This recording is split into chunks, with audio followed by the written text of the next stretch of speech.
পিরোজপুর এলাকায় আমরা আসি। এখানে আমরা প্রায় 1500 কেজি।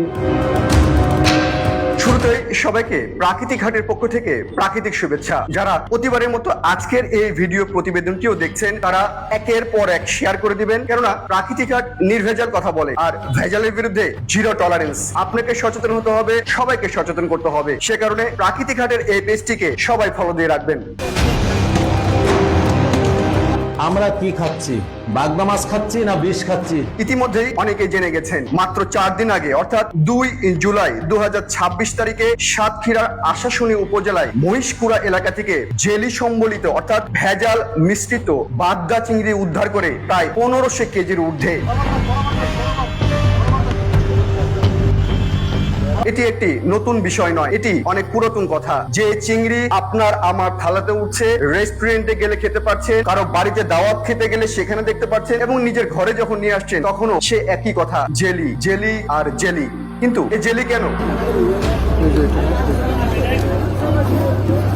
পেপার পত্রিকা গণমাধ্যম বলছে এই জেলি ওজন বাড়ানোর জন্য এক বিশেষ প্রতারণার হাতিয়ার হিসেবে ব্যবহার করে এই ভেজালকারীরা। কিন্তু প্রাকৃতিক হাট মনে করে এই জেলি ভেতরে পুশ করা যেমন একটি প্রতারণার বিষয়, ঠিক তেমনি এই জেলি কতটুকু ক্ষতিকর তা কিন্তু কোনো পেপার পত্রিকা গণমাধ্যমের মধ্যে ঠিক ওভাবে উঠে আসে না। কোন জেলি ব্যবহার করা হচ্ছে? জেলি তো দু রকমের, একটি ইন্ডাস্ট্রিয়াল জেলি, একটি food grade jelly. Food grade জেলিতে মাঝে মাঝে অনেক কাজ করা হয়, আবার ইন্ডাস্ট্রিয়াল জেলিতে হেভি লার্জ ভলিউমে অনেক বড় বড় কাজ করা হয়। কিন্তু যে জেলি ফুড গ্রেড সে জেলির দাম অনেক, আর যে জেলি ইন্ডাস্ট্রিয়াল অথবা নানান রকম ম্যাটেরিয়ালস ইউজ করা হয় সে জেলির দাম কম। আমাকে কোন জেলি দেওয়া হচ্ছে তা আমরা জানতে পারি না।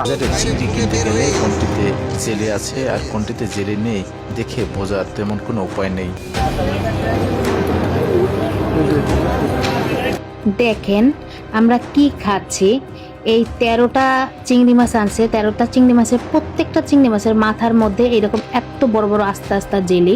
বাজারে প্রায় প্রতি কেজি এই বাগদা বা গলদা চিংড়ি 1000 থেকে 1500 টাকায় বিক্রি করা হয় কেজিতে। একজন মধ্যবিত্ত আয়ের মানুষ অথবা একজন স্বল্প আয়ের মানুষ যখন অনেক কষ্ট করে 6 মাসও একটু চিংড়ি খেতে চায় তার পরিবারের সদস্যরা, তখন অভিভাবক বাজারে গিয়ে আধা কেজি চিংড়ি 500 টাকা বা 600 টাকা দিয়ে কেনেন, অথবা 1 কেজি চিংড়ি 1000 বা 1100 টাকা দিয়ে কিনেন। কিন্তু সেই 1000 টাকার কেজিতে চিংড়ি মাছে 100 গ্রামের মতো দেওয়া হয় জেলি, অর্থাৎ আপনি 900 গ্রাম চিংড়ি মাছ পেয়ে থাকেন, 100 গ্রামের 100 টাকা নাই হয়ে যায় প্রতারণার ছবলে।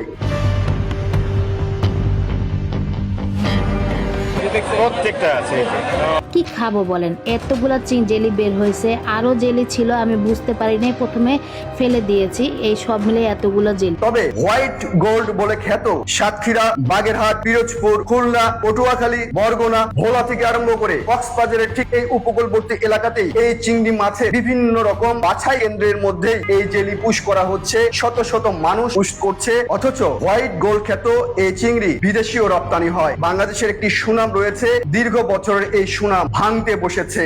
নিজেদের পায়ে কুড়াল মারছি নিজেরাই, এখানে বলার কোনো কথা নাই।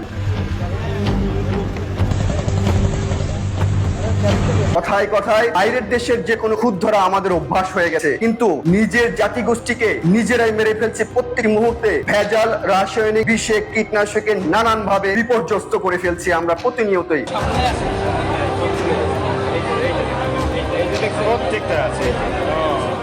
একটি কথা বলতে চাই, আপনারা আপনার পরিবারের জন্য আজকে যে ভেজাল এই চিংড়িটি নিয়ে যাচ্ছেন, সেই চিংড়িটি যদি কোনোভাবে আপনি বুঝতে না পারেন যে এর ভিতরে জেলি রয়েছে, তাহলেই পড়ে গেছেন মহাবিপদে। ওই জেলি সম্বলিত চিংড়ি মাছটি কিন্তু আপনি রান্না করছেন, পরিবারের সবাইকে খাওয়াচ্ছেন, সেখানে বৃদ্ধ বৃদ্ধা রয়েছেন, শিশু কিশোর রয়েছেন, অথবা আপনারা রয়েছেন অভিভাবক, খাচ্ছেন, কিন্তু খাওয়া দাওয়ার পরেই পেট জ্বালা, বুকে জ্বালা, বমি, মাথা ঘোরা, পড়ে যাওয়া, তাৎক্ষণিক এই প্রতিক্রিয়াগুলো দেখা যায় এই জাতীয় ভেজালের মধ্যে দিয়ে। কি পরিমাণ ভেজাল থাকলে দেশে এসে আসলে এইগুলো এক্সপিরিয়েন্স করা লাগে, কি পরিমাণ ভেজাল থাকলে এই এই এর ভিতর থেকে জেলি বেরোতেছে।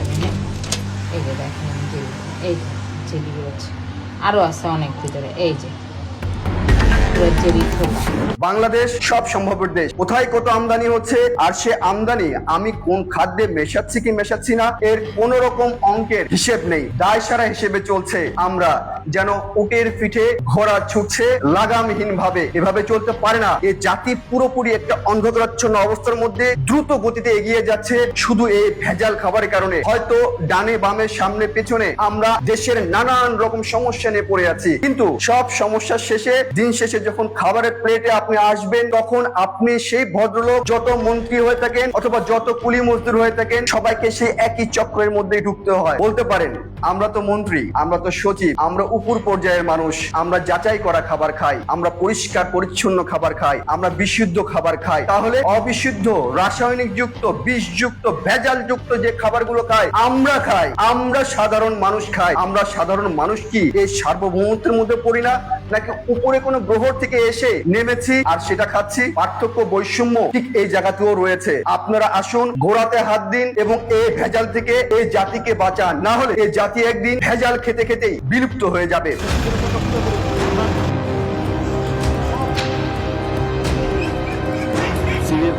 এটা তো মনে হচ্ছে কোনো কি একটা মনে হচ্ছে। সবাইকে প্রাকৃতিক শুভেচ্ছা। আজকে এ পর্যন্তই। সবাই প্রাকৃতিক হাটের এই পর্বটিকে একের পর এক শেয়ার দিয়ে যাবেন এবং সে সাথে প্রাকৃতিক হাটের এই পেজটিকে ফলো দিয়ে রাখবেন, কেননা সামনের দিনে আমরা আরো শক্ত শক্ত বিষয় নিয়ে আসব। যারা সচেতন, যারা বিশুদ্ধ খাবার খেতে চান, তারা প্রাকৃতিক হাটকে ফলো করবেন। সবাইকে প্রাকৃতিক শুভেচ্ছা।